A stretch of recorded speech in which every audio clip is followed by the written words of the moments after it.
Oke, sebelumnya, Assalamualaikum warahmatullahi wabarakatuh. Perkenalkan, nama saya Rizky Fauzi.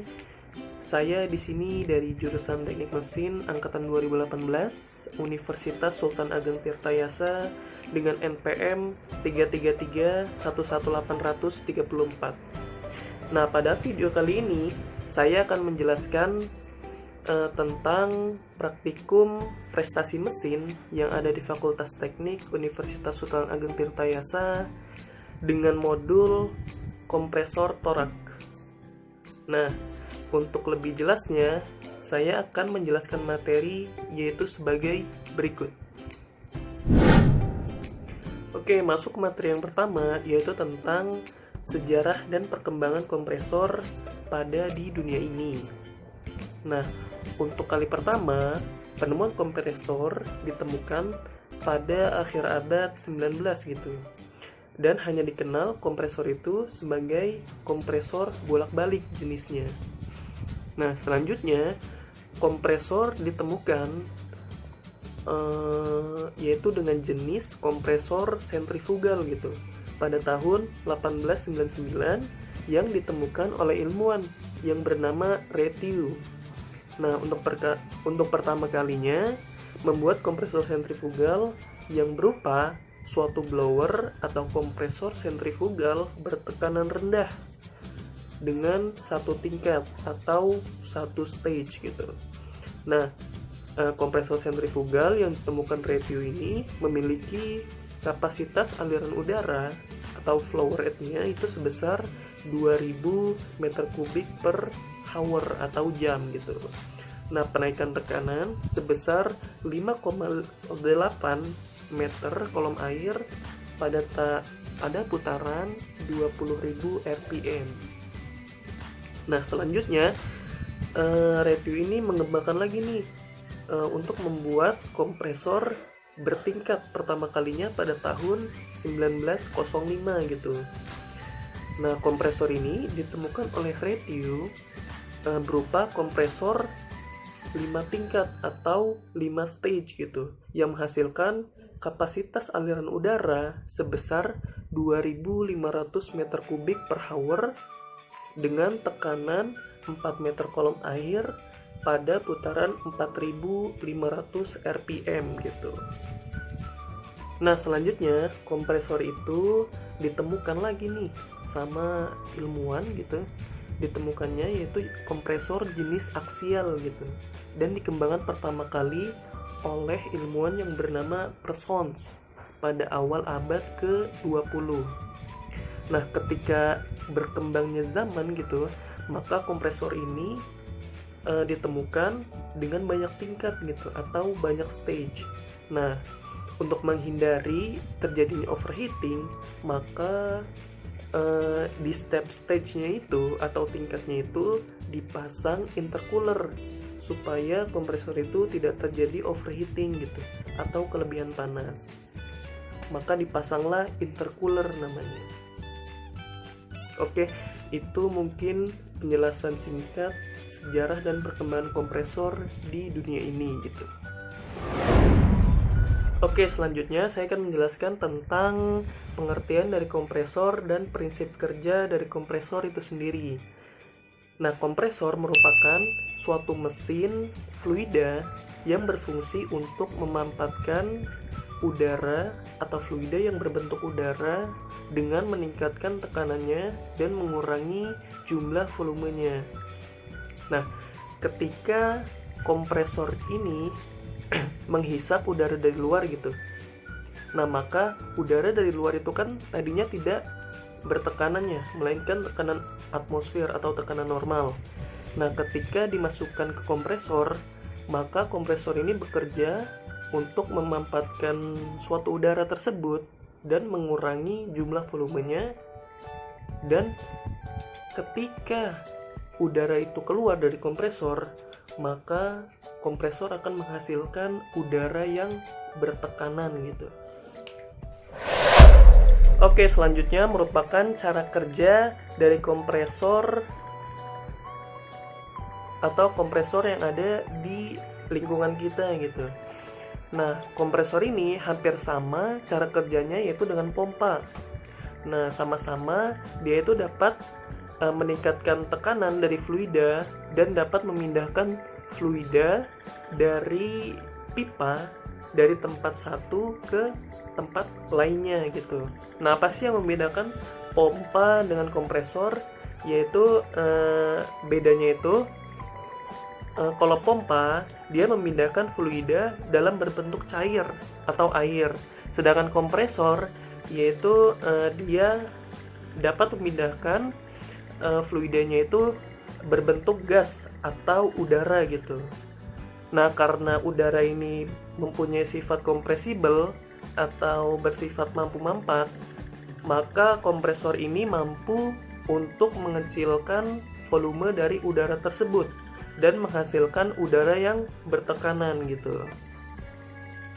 Nah, ketika kompresor itu menghasilkan udara yang bertekanan gitu, tidak selamanya udara ini dapat dipakai terus-menerus, atau kadang-kadang udara yang bertekanan ini disimpan yang namanya ada tangki tuh, tangki di kompresor gitu. Nah, ketika udara yang bertekanan ini dibutuhkan gitu, maka udara dapat dialirkan ke unit-unit yang membutuhkan udara gitu. Jadi kompresor itu ada tangki penyimpanan gitu, bahasa lainnya gitu. Oke, segitu aja penjelasan dari prinsip kerja kompresor gitu.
Saya akan menjelaskan tentang klasifikasi dan jenis-jenis kompresor.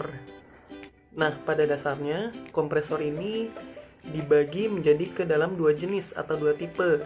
Yang pertama itu jenis turbo atau dynamic dan jenis perpindahan atau displacement. Nah, apa sih penjelasan dari kompresor jenis turbo atau dynamic? Yaitu kompresor yang jenisnya itu menggunakan gaya sentrifugal yang diakibatkan oleh putaran impeller sehingga udara mengalami kenaikan energi yang akan diubah menjadi energi tekanan. Nah, jadi alat yang bernama impeller ini berperan penting gitu untuk memampatkan suatu udara dan mengecilkan volume udara tersebut. Nah, gambar impeller itu kayak gini nih. Nah, contoh dari kompresor turbo atau dynamic gitu, nah itu dibagi ke dalam dua. Yang pertama ada kompresor sentrifugal tipe radial dan kompresor sentrifugal tipe aksial.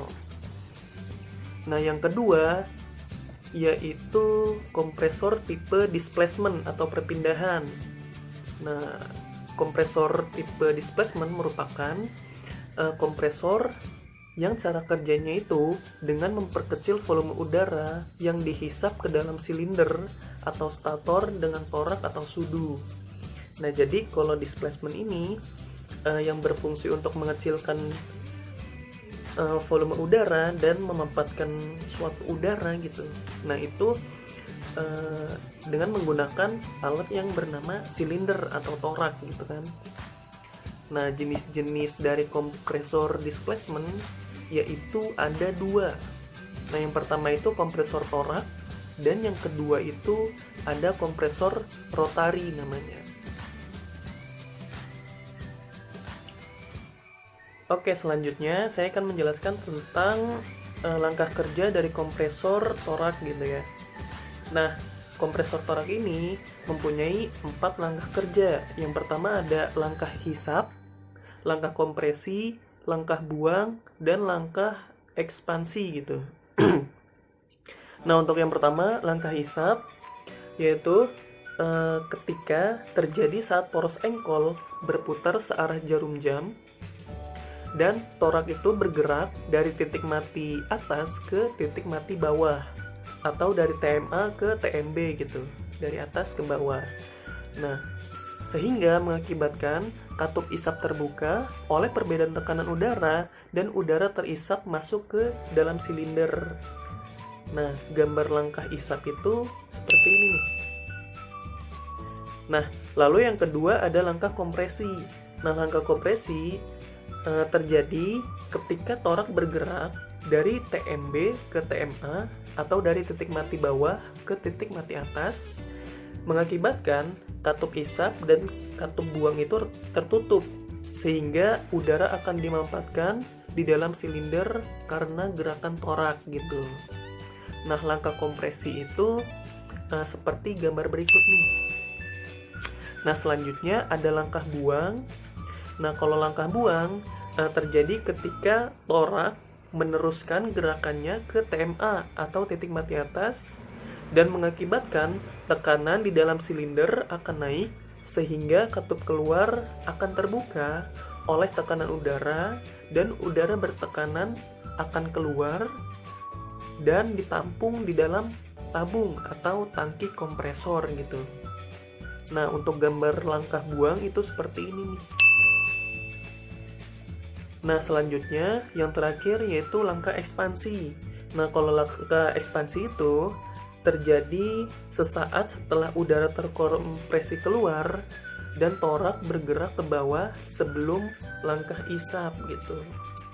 Nah, untuk gambar langkah ekspansi yaitu sebagai berikut nih. Oke, sekian itu langkah kerja dari kompresor torak